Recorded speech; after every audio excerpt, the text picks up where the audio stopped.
Hey guys, so as promised, here's an update on the cookie jar tank, and as you can see, this may not be the update you were kind of hoping for, but wasn't a complete failure.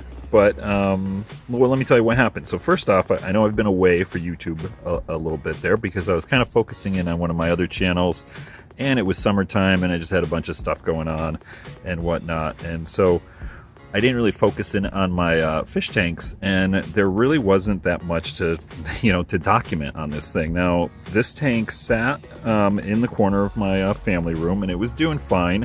I had the corals in there from the last video, but I ran into a problem where I live in Southern California, right? And it's summertime. So as you can see, there's Southern California.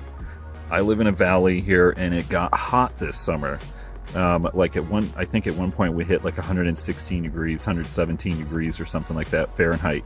And it was a problem with this tank because I had a problem keeping it cool, right? I would take the lid off, and I have my like AC vent sort of above the tank here, and it would be blowing down on a tank, so getting a little bit of evaporation, trying to keep it cool. But there were a bunch of days where, when it's like 100 plus outside, it's hard to keep the house cool, and the house, even with my AC going, which isn't probably the greatest, it would get kind of toasty inside the house. It would start hitting into the 80s inside the house, and so the tank overheated quite a bit throughout the summer, which kind of took a toll on some of the corals. They started to withdraw and stuff like that.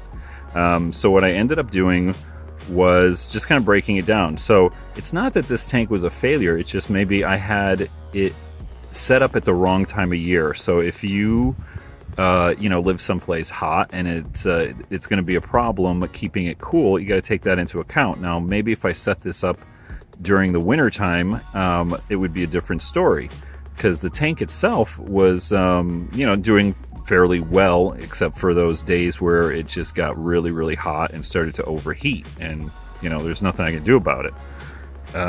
So what I ended up doing is kind of just breaking it down, and I took the corals and put them into my 27-gallon long, which I'll show you here in the second part of this video. So I'm just going to focus in on that tank. So it was a nice experiment. It worked fine, but take note, you got to keep the thing cool. So if this tank started hitting, I think at one point it hit like 88 degrees, believe it or not, on one of the super hot days. And so that's pretty warm cooking the corals in there. But yeah, so I just wanted to do this update. I know I had a bunch of comments saying, well, where the hell are you, and what's going on and all that, and where's the update on this thing? Well, that's it. There's just one little rock in there. The coral's not on that. That was one of the mushrooms, the red mushrooms that I had on there, and he did not like the heat. He kind of jumped off of the rock, started floating around. I think he's on the rock somewhere now. But I'll show you in the second part of the video. I took the rock that was in here, and I actually have it in my sump.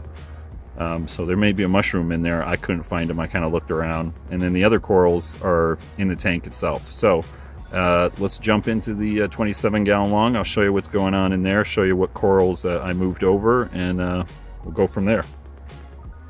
Alright guys, so here we are. This is a 27-gallon long, or 27-gallon cube. Sorry. And as you can see, it's doing pretty good in here. Again, I kind of neglected this tank a little bit too, so there's a little bit of growth on the rocks and stuff, but it's getting cleaned up here. I'm doing some aggressive water changes. You can see here's the little guy that was in the cube, or the cookie jar. He's in a cube now, and prospering. He's all opened up. All the polyps are opened up on it. Real nice. Let me try to zoom in on him. And excuse the coloring, but I got the blue lights on here. And this guy's hogging the camera. This guy's doing good. They get along great, which is surprising. So let me go ahead in the sump here, and I'll show you what's going on down here. This may be a little dark, but get some stuff out of the way. So there is the rock from the cookie jar. I put it in there. What the heck? I'll just get some more filtration going there. I currently don't have a filter sock on here. I gotta go get a new one. So I'm filtering with some filter floss in that section right there. But yeah, so that's where the remnants of the cookie jar went.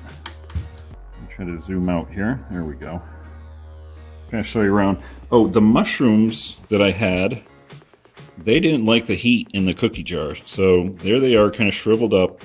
But I've got them in here, kind of down at the bottom. We'll see how they recover. They've only been in there for like a day or something like that. And try to get away from the reflection. So there's the 27 cube with the remnants of the cookie jar tank in here. So I might do that cookie jar tank again a little bit later on in the winter time, where you know, it's a short-term sort of tank. I'm not going to keep it year-round because, like I said, it's hard to keep it cool. But in the cooler months here in Southern California, I might set it up, you know, for 4 or 5 months, something like that, just to play around with it. But I wanted to get this video out there because I know I haven't posted about it in a while, and you know, everybody was asking. So that's the story, and I'm sticking to it, and expect to have a few more videos here as I focus in on this tank here. Till next time, take care.